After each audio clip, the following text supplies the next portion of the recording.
us a child is born. To us a son is given. The people who walked in darkness have seen a great light.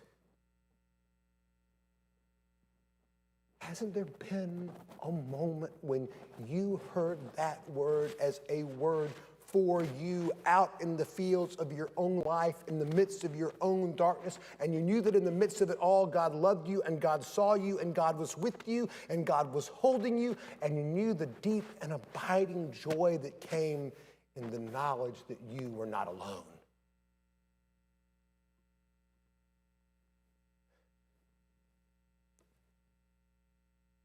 That's the source of joy. But there's something about this joy.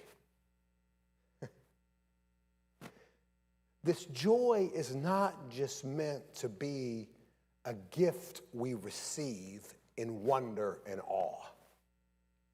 It's supposed to be a joy that remakes us and sends us out into our community and all around the world. You see that in the example of the shepherds, don't you?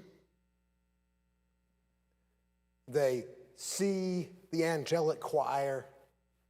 They hear the message. They go to Bethlehem and see.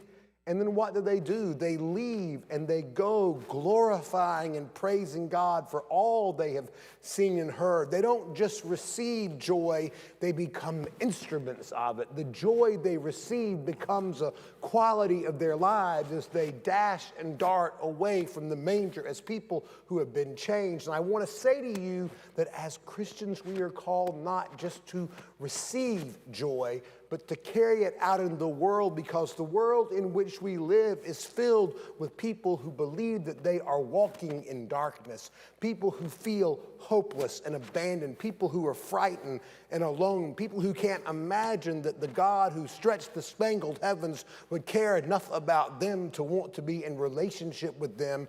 They can't imagine that God's love is not just a concept to be discussed, but a reality to be experienced. And the church has been placed in the world not just to hold joy tight and say, isn't that wonderful, but instead to go out into our communities and join with Christians all around the world to sing a song of joy to the world, a song that is sung not just with our words, but with our actions.